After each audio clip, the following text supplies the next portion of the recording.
بات کریں اگر خیبر پختونخوا میں گورنر راج کی بحث کی تو اسلام آباد میں سیاسی چپقلش ہے اور پارلیمنٹ کے اندر جو ہے گفتگو اس میں تیز سے تیز تر ہوتی جا رہی ہے۔ سیاست آج پھر پوری رفتار پر ہے سعدیہ۔ سیاست آج پوری رفتار پر ہے اور سینٹ میں 27ویں ترمیم نے ایک نئی ہلچل مچا دی ہے۔ پارٹی پالیسی سے انحراف پر تحریک انصاف نے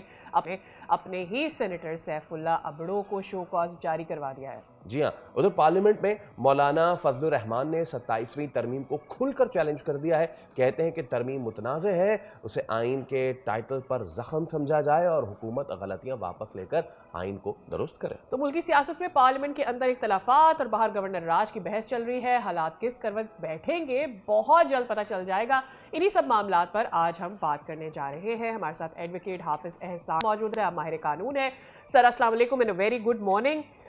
فرسٹ تھنگ فرسٹ ہم بات کرتے ہیں، ذرا دیگر ایشوز پر چلیں گے، لیکن جو 27ویں آئینی ترمیم کے حوالے سے معاملات گرم ہو رہے ہیں اس پر ذرا کیا ہلچل مچی ہوئی ہے؟ پارٹی پالیسی سے انحراف پر تحریک انصاف نے اپنے سینیٹر سیف اللہ ابڑو صاحب کو شو کاز دے دیا ہے۔ کیا ماحول آپ کو بنتا نظر آ رہا ہے؟ مولانا فضل الرحمان نے بھی کھل کر چیلنج کر دیا ہے 27ویں ترمیم کو۔ آپ کا شکریہ اور آپ سب کو خیر مبارک ہے۔ بنیادی طور سے اگر دیکھا جائے تو 27 کانسٹیٹیوشن امینڈمنٹ ہے وہ پاکستان کے اندر ایک آئینی عدالت کا قیام ہے، اور یہ وہ آئینی عدالت ہے جو پاکستان نے ایک نیا ایکسپیرینس نہیں کیا۔ 1920 سے لے کے آج تک تقریباً 80 ممالک سے زیادہ کے اندر یہ آئینی عدالت بن چکی ہے، اور سب سے پہلے آسٹریلیا میں بنی تھی، اور پاکستان جب بنا تھا تو 1956 کا جب کانسٹیٹیوشن بنانے لگے تھے تو اس وقت بھی ایک کانسٹیٹیوشن کمیشن بنایا تھا۔ محمد علی گوگرا اس وقت کے پرائم منسٹر نے، اور اس وقت کے چیف جسٹس اور ساتھ ان کے ایک جج تھے جسٹس شہاب، وہ اس کے ممبر تھے کہ آپ سجیشن دیں۔ تو انہوں نے 1954 کے اندر گورنمنٹ آف پاکستان کو یہ سجیشن دی تھی کہ ہمیں سپریم کورٹ کے ساتھ ساتھ آئینی عدالت یا کانسٹیٹیوشنل کورٹ بنانی چاہیے، کیونکہ یہ ہے کہ اس سے ایک تو سپریم کورٹ کا بیک لاگ جو ہے وہ نہیں بڑھے گا، دوسرا یہ ہے کہ جس طرح کے پولیٹیکل کوشچن بار بار کانسٹیٹیوشن سے ریلیٹڈ ارائز ہوتے ہیں، اس کے لیے ہمیں اسپیشل کورٹ چاہیے اور اس کے اندر اسپیشل ایکسپرٹ چاہیے جو کانسٹیٹیوشنل میٹرز کو ڈیل کر سکے۔ دنیا کے اندر بھی بنیادی طور پہ کانسٹیٹیوشنل کورٹ کا آبجیکٹو بھی یہی ہوتا ہے کہ آپ نے پبلک انٹرسٹ لٹیگیشن کو، گورنمنٹ ریلیٹڈ میٹرز کو، یا اس کے بعد جو ہے کانسٹیٹیوشنل میٹرز جو انفورسمنٹ آف فنڈامنٹل رائٹس ہیں یا ایڈوائزری جوریسڈکشن ہے، انہیں ڈیل کرنا ہوتا ہے۔ اور جب سے یہ دنیا میں آئیڈیا آیا ہے، یہی 5 چیزیں جو ہیں دنیا بھر کی کانسٹیٹیوشن کورٹ کر رہی ہیں، اور ایک بنیادی آبجیکٹو سب کا یہی ہوتا ہے کہ چونکہ کانسٹیٹیوشنل میٹرز کے اندر پولیٹیکل پارٹیز انوالو ہوتی ہیں، اس کے اندر جو ہے وہ کرٹیسزم آتا ہے، تو ہم اپنی سپریم کورٹ یا ریگولر سسٹم جو ہے ہائی کورٹ سے انہیں بچائیں تاکہ وہ اپنا کنسنٹریشن سے کام جو ہے وہ عدالت کے اندر جو ہے لوگوں کا جو آپس میں معاملات ہیں، چاہے سول ہے یا کرمنل، ان کو ڈیسائڈ کریں۔ اب پاکستان کے اندر جب میں نے بتایا آپ کو 1954 میں یہ آئیڈیا آیا، پھر 73 سے کانسٹیٹیوشن بناتے وقت یہ آئیڈیا آیا، لیکن 56 کے آئین میں بھی فیڈرل کورٹ نہیں بنائی گئی اور 1973 میں نہیں بنائی گئی، اور اس کے بعد پھر 94 سے جب پاکستان کے اندر ایک جوڈیشل ایکٹیویزم آپ کو نظر آتا ہے اور سپریم کورٹ آہستہ آہستہ جو ہے جب زیادہ پولیٹیسائز ہوتی ہے ان پولیٹیکل کوشچن کی وجہ سے، تو پھر چارٹر آف ڈیموکریسی 2006 کے اندر سائن کیا جاتا ہے، اور اب بھی جتنی پولیٹیکل پارٹیز پارلیمنٹ کے اندر ہیں،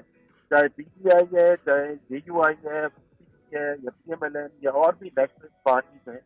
سب نے سی او ڈی کو یا انڈورس کیا ہے یا سائن کیے ہیں، اور سب نے یہ کہا ہے کہ ملک میں آئینی عدالت بننی چاہیے۔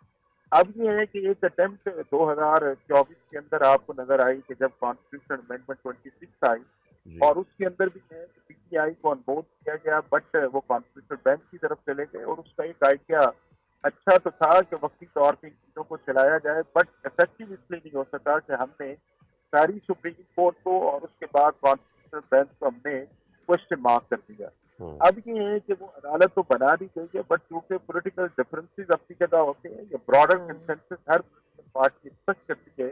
وہ چونکہ اس کے اندر ایک لیکنگ ہے، اور اس لیکنگ کو پھر ایکسپلائٹ کیا جاتا ہے کہ دیکھیں آپ نے ہمیں 27 کانسٹیٹیوشن امینڈمنٹ کے اندر نہیں کیا، حالانکہ یہ ساری پولیٹیکل پارٹیز جو ہیں یہ آئینی عدالت کے اندر متفق ہے، اور میں یہ سمجھتا ہوں کہ اس سے پاکستان کے اندر پولیٹیکل اسٹیبلٹی آئے گی۔ آپ کی سپریم کورٹ جو ہے وہ ریگولر یا کام کرتی نظر بھی آئے گی، لیکن ہمیں ہائی کورٹس کے اندر بھی کانسٹیٹیوشنل کورٹ بنانی چاہیے انڈیپینڈنٹ، کیونکہ اصل تو آپ کا بیک لاگ جو ہے وہ ہائی کورٹ اور ڈسٹرکٹ کورٹ میں پڑا ہوا ہے، تقریباً 22 لاکھ سے زیادہ کیسز پڑے ہوئے ہیں، تو وہاں پہ بھی آپ کو میجر ریفارم کرنے کی ضرورت ہے.